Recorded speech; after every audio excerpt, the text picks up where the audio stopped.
Llegamos entonces al momento de nuestra reflexión y hoy día vamos a hablar sobre fe. Fe es algo que mucha gente dice tener y quizás es uno de los términos bíblicos más mal interpretados. Es muy importante entender qué significa fe. No vamos a entrar en el detalle de la terminología, pero vulgarmente uno pregunta en la calle si la gente tiene fe en Dios y mucha gente va a decir que sí, aunque tenga una vida totalmente disasociada de lo que es el Evangelio, ¿no es cierto? Vamos a hablar un poco sobre fe desde la perspectiva de una experiencia muy interesante, la experiencia en la cual Jesús se encuentra con sus discípulos caminando por sobre el mar, llegando al barco donde estaban ellos.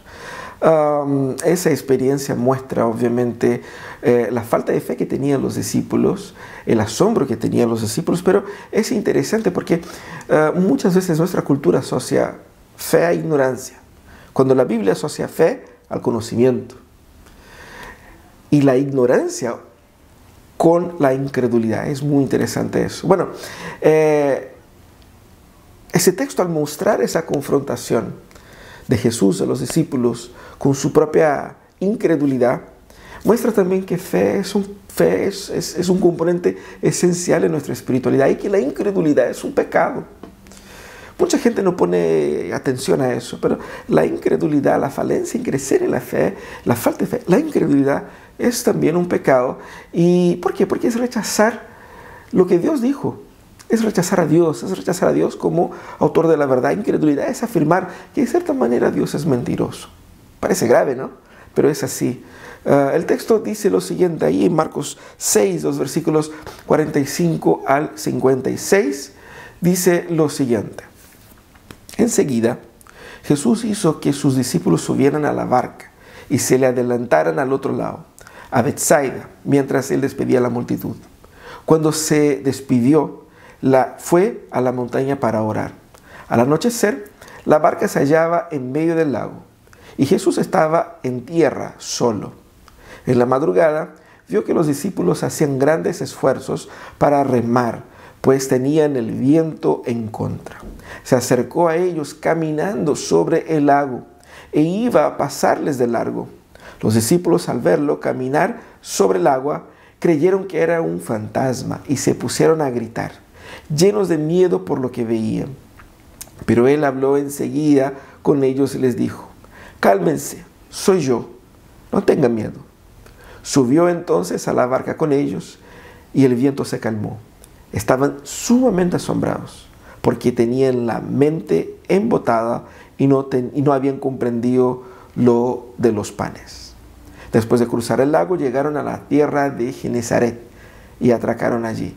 Al bajar ellos de la barca, la gente enseguida reconoció a Jesús y lo siguieron por toda aquella región, y donde oían que él estaba, le llevaban camillas a los que tenían enfermedades. Y donde quiera que iba, en pueblos, ciudades o caseríos, colocaban a los enfermos en las plazas.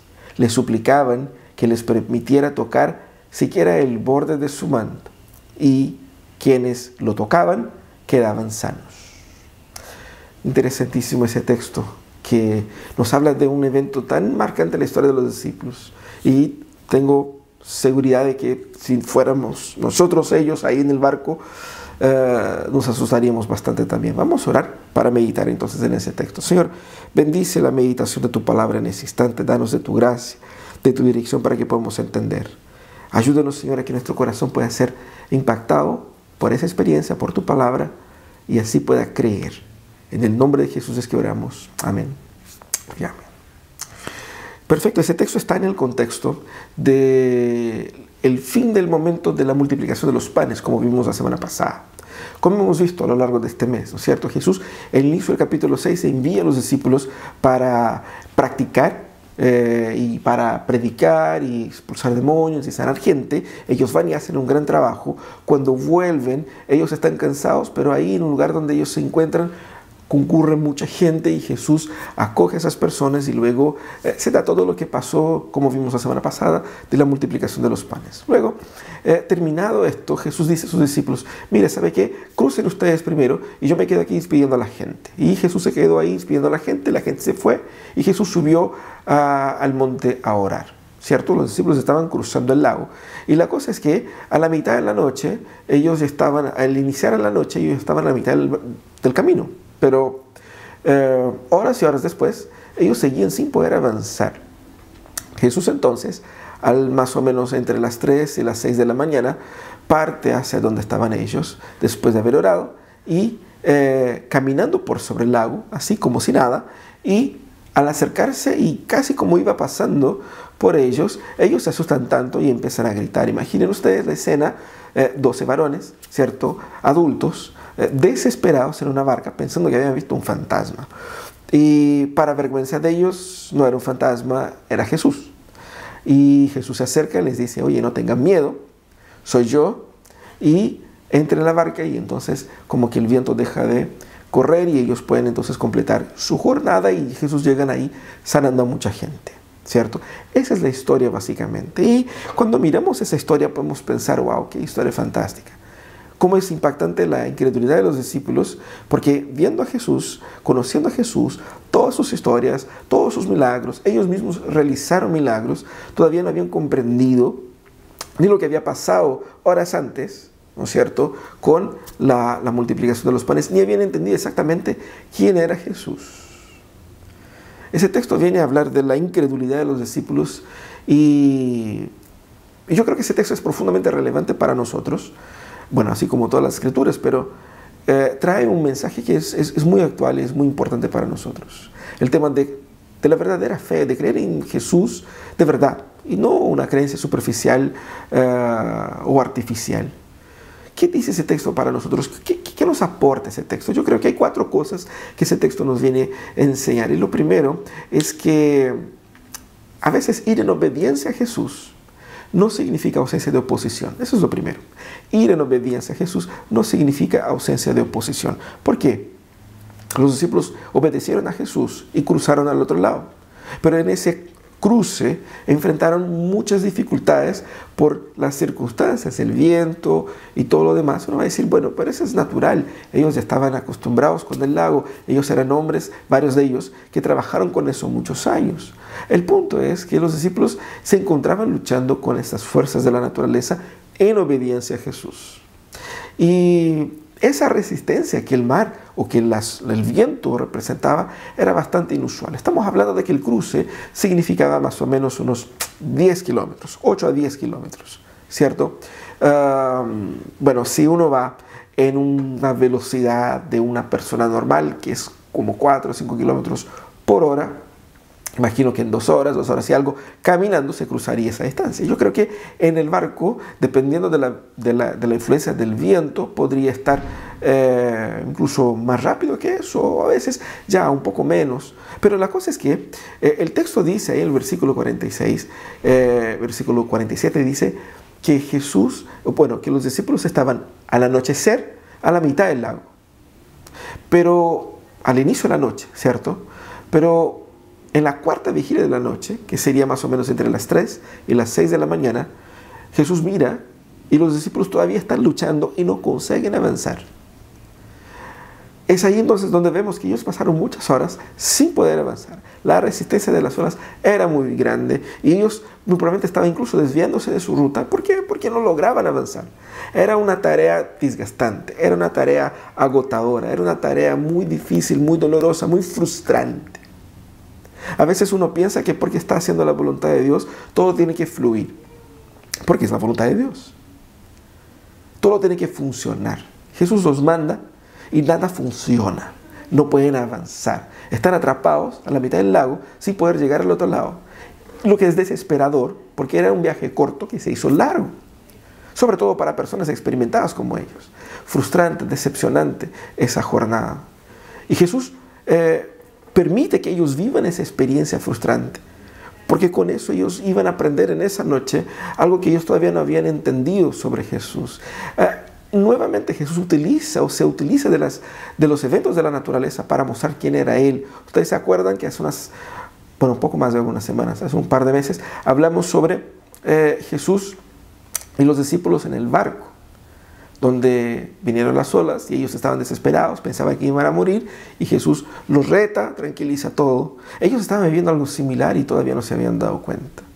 Fíjense qué interesante acá. Ir en obediencia a lo que Jesús demanda muchas veces tiene el propósito de lanzarnos en momentos difíciles, exactamente para trabajar algo en nosotros. El punto es, ir en obediencia a Jesús tiene muchas veces ese propósito de aprender más sobre Jesús, mucho más que hacer cosas para Jesús. Es Dios trabajando en nosotros, más que por nosotros, muchas veces. A veces esa oposición que enfrentamos, esa resistencia que enfrentamos, esas dificultades, las crisis, las luchas que enfrentamos en hacer exactamente la voluntad de Dios, es lo que nosotros más necesitamos. ¿Por qué? Porque en esta prueba de nuestra fe es donde nosotros descubrimos algo sobre Dios que no habíamos sabido antes, que no habíamos conocido antes. Y eso es una bendición para nosotros. Eso es lo primero que vemos en ese texto. Ir en obediencia a Jesús no significa ausencia de oposición. Pero hay una segunda cosa que vemos en ese texto. Es que la intercesión y la presencia de Jesús siempre nos están aseguradas cuando Él nos envía en misión. Todos aquellos que son discípulos de Jesús pueden contar con la presencia y con la intercesión de Jesús. Jesús los envía y luego sube al monte, y la impresión que nosotros tenemos es que Jesús estaba orando también por ellos, porque de arriba veía la lucha de ellos abajo. Cristo entonces intercede por ellos, por la falta de fe de ellos, porque Él entendía, Él sabía que ellos todavía no habían entendido bien el mensaje, o quién era Él, o el significado propio del milagro que ellos habían visto, y por lo tanto Jesús intercede por ellos. Y es interesante porque la Biblia relata ese momento donde Jesús ve a esos discípulos. Muestra la preocupación, muestra el cariño que tiene Jesús. Jesús ve y ve el sufrimiento de ellos. Así como Jesús nos ve y ve nuestras luchas, ve nuestro dolor. Es decir, muchas veces la gente está luchando, está sufriendo en obediencia a Jesús, haciendo lo que Jesús demanda, y como que la cosa no funciona, y uno piensa que Dios nos abandonó, tiene algún pensamiento así.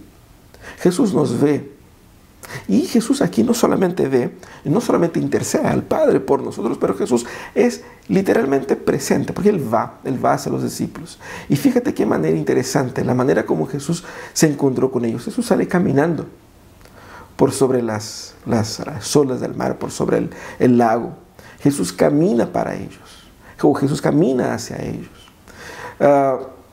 Es muy interesante esa imagen de Jesús caminando sobre el mar, porque todo lo que era el impedimento del avance de los discípulos estaba ahora tan absolutamente sobre el control de Jesús que Él caminaba por eso.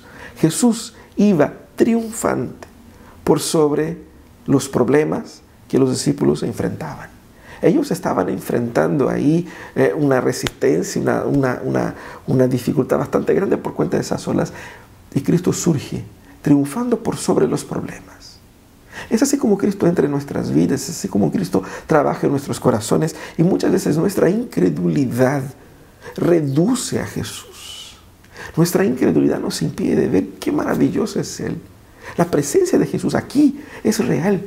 La presencia de Jesús aquí es eficaz. La presencia de Jesús aquí es poderosa. Jesús va y se muestra: aquí estoy yo. Y muestra el poder que Él tiene por sobre todos los problemas. Y eso es importante entender. Mucha gente no está tan convencida de cuánto Cristo transforma, más que las circunstancias, a mí mismo. Cuán poderoso es Cristo por sobre todo eso. El temor a las olas, el temor al mar, la lucha, la frustración. Y luego viene Cristo triunfando por sobre todo eso para enseñarnos que nosotros debemos depender de Él, debemos descansar en Él. La presencia de Jesús nos hace conocer más y más de Él. Pero el punto es que creer en una versión inferior de Jesús, creer en una versión de un Jesús que no podría caminar por sobre el mar, es la misma esencia de la incredulidad. A veces uno dice: yo creo en Dios, pero crea una versión de Dios tan diferente del Dios verdadero que no vale la pena ser creído un Dios así, porque no te aporta nada. Es interesante cómo la presencia de Jesús es eficaz aquí en ese texto. Ahora, hay una tercera cosa acá que es interesantísima, que cómo la incredulidad impide de ver la realidad. Y eso es así. La incredulidad te impide de ver qué es lo que es la propia realidad. La incredulidad de los discípulos impidió de inmediato el reconocimiento de Jesús.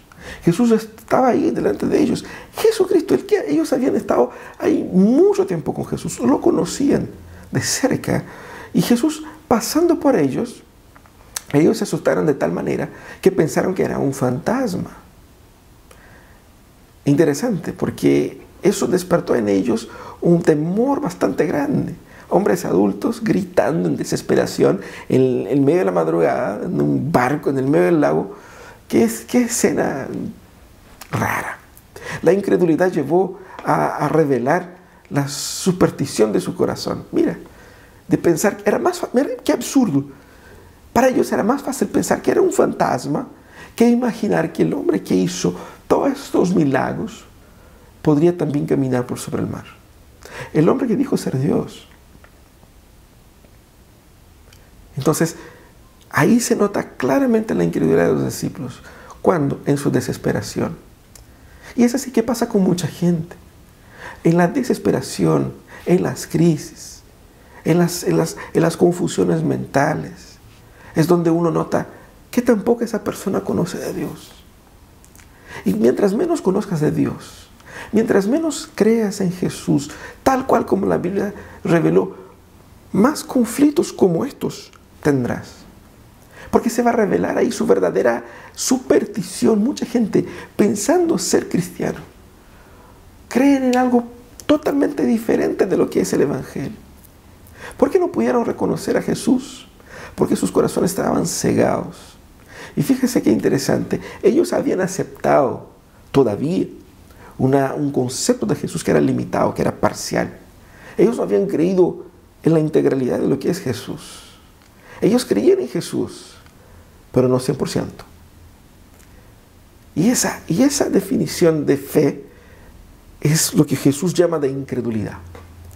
Esa fe a medias es una incredulidad entera. Porque ellos estaban tratando de encajar a Jesús en su esquema mental. Es decir, ellos pensaban de una manera, ellos querían encajar a Jesús en ese paradigma, pero Jesús no encajaba. Por eso se sorprende tantas veces con Jesús. Por eso se sorprende con lo que hace Jesús. Porque todavía Jesús no encajaba en sus esquemas juveniles, como diría Javier Amena, ¿no? Jesús no se encajaba ahí. Porque lo que venía a hacer Jesús era transformar totalmente la manera como ellos pensaban. Ese es el Evangelio. Te reconfigura la propia mente. Nos transforma para que podamos entender plenamente cómo la realidad funciona. Ellos estaban tratando de acomodar a Jesús a sus padrones, pero Jesús quería transformar esos padrones. La incredulidad es creer en lo que Dios no es. Es creer que Dios no está diciendo la verdad. La incredulidad les impedía de ver quién Cristo realmente era. No solamente aquí, pero en otras ocasiones. Es decir, de cierta manera, ellos estaban perdiendo de aprender cosas profundas sobre Dios en ocasiones pasadas, porque su corazón no les permitía entender plenamente, reconocer plenamente que Jesús era el mismísimo Dios. Y es interesante porque muchos de nosotros vivimos así. Estamos cercados del ambiente religioso, o tenemos la concepción de que somos buenas personas y pensamos que todo nos irá bien y tiene que ir bien porque somos buenas personas, o porque vamos a la iglesia, o porque... Pero muchas veces nuestra convicción, nuestra visión del mundo es una convicción pecaminosa que nosotros tratamos de acomodar a una realidad semi-espiritual. Lo que Jesús nos llama es a entender que la incredulidad nos impide ver la realidad. Y es por eso que Él se revela a nosotros. Y ahí viene el cuarto punto, que es la revelación de Cristo. Esa revelación de Cristo nos trae paz. Más que fe, paz. Eso es lo que pasó acá. Jesús se les aparece ahí y ellos desesperados. ¿Y qué hace Jesús? Jesús se presenta. Oye, soy yo. Fíjense lo que dice Jesús. Jesús dice tres cosas. Primero Jesús les exhorta, les dice, sean valientes. Aquí la NBI tradujo por cálmense. Cálmense es una palabra posible, una traducción posible para esa expresión, pero la expresión literalmente significa eso. Sean valientes. Tengan buen ánimo. Eso es, ¿no? ¿Qué es lo que hace Jesús con esa expresión? Confronta la incredulidad de ellos y el misticismo de ellos. O sea, no sean cobardes. Ojo, aquí estoy yo, soy yo. Tengan buen ánimo. La segunda cosa, Él se presenta. Yo estoy aquí, soy yo. Él no dice, es Jesús, refiriéndose a Él en tercera persona. Él dice ahí, literalmente. En primera persona, yo soy. Esa expresión igual es una expresión, bueno, muy común, pero que aplicada a Jesús nos remite a la propia presentación de Dios a Moisés, ¿no es cierto? Cuando Él se presenta a Moisés como el mismísimo yo soy. ¿Qué significa eso? Significa que Jesús estaba llamando a los discípulos a la propia realidad, es decir, no se hagan ilusiones, no es ningún monstruo, no es ningún fantasma, soy yo mismo. Pero también la tercera cosa que dice Jesús aquí es, no tengan miedo. Ellos estaban profundamente atemorizados. ¿Y por qué Jesús dice eso? Porque les exhorta a que creer que era Jesús haga en ellos efecto. Si Jesús es quien surge caminando ahí, no tengo razón para temer. Todos los temores de ellos eran infundados. Ellos estaban atemorizados por algo que no existía, porque no entendieron lo que estaban viendo. ¿Y por qué no entendieron lo que estaban viendo? Porque no habían logrado creer que Jesús era Dios. Ese tipo de incredulidad llevó a los discípulos a ese momento de desesperación. Pero cuando Cristo se presenta y cuando Cristo se une a ellos, todo se pacifica. Ellos quedan asombrados, impactados. Esa era también la intención, de que a través de ese impacto ellos pudiesen recobrar la fe o llegar a tener una fe más contundente. Pero el mar se tranquiliza y ellos entonces logran seguir viaje. Fíjese que la única manera de creer en Dios efectivamente es como vemos acá, cuando Él se manifiesta y se revela. Es así como llegamos a creer. Por eso Pablo dice que la fe viene por el oír y oír de la palabra de Dios. Es decir, la fe, la revelación, viene exactamente a través de la palabra y la palabra produce en nosotros fe. Por eso muchos cristianos viven vidas mediocres espiritualmente, porque conocen tan superficialmente la Biblia. Conocen tan poco del Jesús bíblico. Están tan preocupados en saber las opiniones y las posturas y qué piensan ustedes sobre eso y sobre aquello, y muy poco conocen sobre la Biblia misma.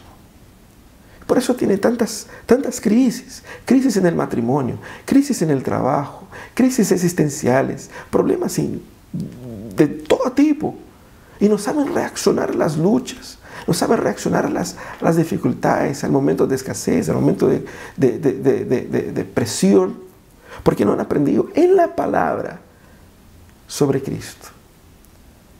Ese es el desafío para nuestra cultura.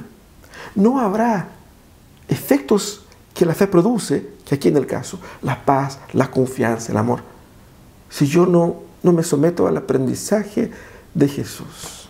Porque solamente cuando Cristo se revela, que mi corazón puede disfrutar de los efectos que la fe produce. Esa revelación de Cristo nos trae la verdadera paz, porque ella nos trae para la realidad. Nosotros debemos estudiar la Biblia, porque la Biblia nos ayuda a entender cómo el mundo funciona. Porque el mundo fue creado por Dios y en las Escrituras encontramos cómo Dios redime el mundo para sí. Esa es la verdadera historia del mundo. Por lo tanto, para entender las reacciones humanas, para entender la situación global, tenemos que entender las Escrituras. Para entender cómo mi corazón funciona, para descubrirme, tengo que encontrarme en las Escrituras. Y es interesante porque la fe no viene a alienarnos de la realidad, sino que la fe nos viene a devolvernos a la realidad, a la verdadera realidad. Ella viene a romper ese ciclo de mentiras que nosotros hemos creído por toda la vida. En ese sentido, la fe es destruidora de ilusiones y nos trae para una realidad, pero una realidad hermosa. Hermosa cuando creemos en Jesús. Así que Jesús entonces entra en el barco y todo se tranquiliza. De la misma manera, cuando Jesús entra en nuestras vidas y trae restauración a todas cosas. ¿Cuántas personas que hoy día viven vidas profundamente atormentadas porque son incapaces de entender cómo Jesús encaja en su vida? Quieren encajar a Jesús en un paradigma propio y no es así. Yo tengo que abandonar todos mis esquemas mentales de la realidad y permitir que Él venga a reconstruir mi percepción de la realidad. Es así como Él viene a transformar, a traer libertad de todos esos esquemas malignos que nosotros muchas veces creemos, de todas esas percepciones equivocadas que tenemos de las Escrituras. Luego, después que Jesús entra en el barco, llega a la ciudad y sana a muchas personas, concluyendo entonces ese proceso de revelación de quién era Él. Porque ahí entonces en tierra ellos ven la manifestación del reino de Dios, sanando, transformando gente, no poca gente, de distintas maneras. La gente tocaba en las bordas del manto de Jesús y eran sanadas. El poder de Jesús fluía. Ese mismo Cristo que ellos veían ahí multiplicando panes, sanando personas, caminando por sobre el mar. ¿Quién era Él? Esa es la pregunta que Jesús estaba respondiendo una y otra vez y ellos eran incapaces de entender. Nosotros tenemos que mirar a nuestros corazones y cuestionar cómo va nuestra fe. Debemos despertarnos para la necesidad de una fe profunda en Jesús. Muchos están acomodados en una cierta espiritualidad, pero en realidad no se dan cuenta de tan alejados que están de Cristo. Yo creo que quizás esa situación pandémica en el primer instante generó temor a mucha gente, pero en un segundo momento ha generado un estancamiento. Hay mucha gente que ha visto su fe quedar ahí pegada. Es el momento de confrontarnos, confrontar nuestra espiritualidad. Tenemos que abandonar esa fe superficial que al ser confrontada con cosas tan básicas de las Escrituras se asustan. Y que tantas personas que cuando son confrontadas con temas bíblicos claros pueden decir con tanta naturalidad, ah, no, pero yo no creo en eso. Y aún así dicen ser seguidoras de Jesús. ¡Qué absurdo!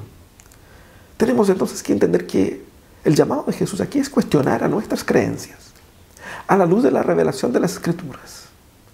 Cuestionar lo que yo pienso creer para creer lo que Él dijo que es verdad. Porque si yo alimento creencias en disconformidad con las Escrituras, lo que yo estoy diciendo es que Dios no sabe lo que es la realidad. Yo estoy tratando de enseñar al Creador cómo funciona el mundo. Es por eso que la incredulidad es tan ofensivo para Dios. Así que ese es el llamado. Incluso el apóstol Pablo dice ahí en Romanos 12, el versículo 2, no se amolden al mundo actual, sino sean transformados mediante la renovación de su mente. Así podrán comprobar cuál es la voluntad de Dios, buena, agradable y perfecta. Se encaja perfectamente lo que vemos aquí en el texto, porque los discípulos, al no permitirse ser transformados, ellos estaban dejando de disfrutar de la plenitud de la voluntad de Dios. Ellos estaban viviendo con una impresión de un Cristo raro, que quizás era un hombre muy poderoso, quizás era una persona de Dios, pero aún así no era exactamente el mismo Cristo. Ese es el desafío para nosotros. Cuestionar nuestras creencias a la luz de las Escrituras. Cuestionar nuestras posturas. Cuestionar nuestras ideologías. Cuestionar nuestros ídolos. La fe en Jesús viene primero a destruir para después reconstruir. Y ese proceso de de transformación, de limpieza, de renovación. Es un proceso que demanda de nosotros sumisión. Ese era el pecado de los discípulos. Ellos no lograban abandonar su propia forma de pensar y no se sometían totalmente a la fe en Jesús. Ese es el pecado de muchos, porque piensan que están satisfechos con una versión de bolsillo de Jesús, que no funciona. Una versión de bolsillo que no tiene cualquier valor. Pero también la fe demanda de nosotros valor para lanzarnos en situaciones difíciles, sin que tengamos el control en esas situaciones de administrar las cosas. Muchas veces la fe nos va a demandar asumir una postura en la que yo voy a perder plata, asumir una postura donde yo voy a perder poder, una postura donde yo voy a verme fragilizado o expuesto. Quizás lo primero es entregar nuestras vidas a Jesús. Entregar la vida a Jesús es primeramente una declaración de falencia. Cuando yo me doy cuenta de que ya no funcionó más, todo mi esquema de fe estaba equivocado. Entregar la vida a Jesús es reconocerse pecador, es reconocerse espiritualmente roto, imposible de ser arreglado por uno mismo. En el momento en que reconocemos nuestra falencia y nos sometemos a las manos del Creador, Él entonces empieza a trabajar en nosotros. Esa es la verdadera conversión. Es un cambio profundo de mente. Pero para muchos cristianos que ya están viviendo la vida cristiana, para muchos de ellos el desafío es descansar, aprender a descansar frente a un problema. Muchos que están luchando con temas y no saben cómo salir de ello. Fe es eso. Reconocer quién Dios es y qué poder tiene Él ante el problema que yo estoy viviendo. Y entender que Él está presente conmigo. Y que el propósito de mi vida es para glorificar al Señor, sea pasando por ese problema o no. Quizás muchos de nosotros necesitan abandonar una conducta de pecado recurrente. Porque esa conducta es la misma que revela la falta de fe. Quizás están en una práctica que están tratando de justificar, racionalizar, de una manera de acomodar eso a la verdad bíblica, y no es posible. Es el momento de abandonar, de romper, de encontrarse con la frustración del arrepentimiento para recibir entonces el gozo del perdón. Quizás muchos son incapaces, por ejemplo, de guardar el día de reposo, por entender que no pueden dejar de trabajar, porque no pueden dejar de recibir, porque las cuentas tienen que ser pagas igual. Es la falta de fe en el cuidado y la provisión divina. O sea, si yo dejo de trabajar, Dios deja de sustentarme. No es así. Nosotros debemos aprender a repensar todas las cosas a la luz de la Biblia, todas las cosas a la luz de lo que Dios demanda de nosotros. Eso es fe. Eso es descansar en Jesús. Los discípulos aquí se tomaron un gran susto, pero lo que muchos están viviendo puede ser mucho más doloroso que eso. Pero solamente la fe en Jesucristo viene a restaurar nuestros corazones, viene a traernos de vuelta a la realidad y viene a darnos una real esperanza. Vamos a orar. Cierra tus ojos. Señor, gracias por este momento de reflexión. Te pido tu bendición y tu gracia. Pero también, Señor, te pido por mis hermanos que están luchando con sus desafíos, con sus problemas, y no han logrado luchar en Cristo. Muchas veces están luchando contra Cristo. Muchas veces no han visto que los problemas y crisis que están enfrentando son problemas que Cristo mismo nos entregó para que a través de esos problemas dejáramos de mirar la furia de las olas, la dificultad y la frustración de la navegación, y podamos mirar hacia Cristo. Danos, Señor, un tipo de fe que nos permite disfrutar de tu plena voluntad, Transforma nuestras mentes. Danos corazones dispuestos a obedecer para que podamos honrar tu nombre. Y si hay algún hermano, hermana, amigo, amiga que está viéndonos en ese momento y quiere entregar su vida a Jesús, rompe, Señor, las barreras del temor, del miedo. Rompe, Señor, las barreras intelectuales de la incredulidad. Y permita, Señor, que haya luz en esa oscuridad. Que haya vida en medio de tanta muerte. Y que haya perdón. Encuentra, Señor, ahí un corazón arrepentido. Y tráelo, Señor, hacia ti. Esa es nuestra oración. En el nombre de Jesús es que oramos agradecidos. Amén y amén. Bueno, hermanos, vamos a seguir nuestra adoración cantando al Señor nuevamente, y mientras cantamos vamos también a alabar al Señor con nuestros recursos, con nuestros diezmos, con nuestras ofrendas. Esos recursos son utilizados para la expansión del trabajo aquí en nuestra iglesia, también en nuestra región, y también utilizamos esos recursos para ir en ayuda a los más necesitados. Así que seamos fieles al Señor con nuestros diezmos, generosos en nuestras ofrendas para bendecir a otros y para glorificar el nombre del Señor mientras cantamos. Que Dios nos bendiga.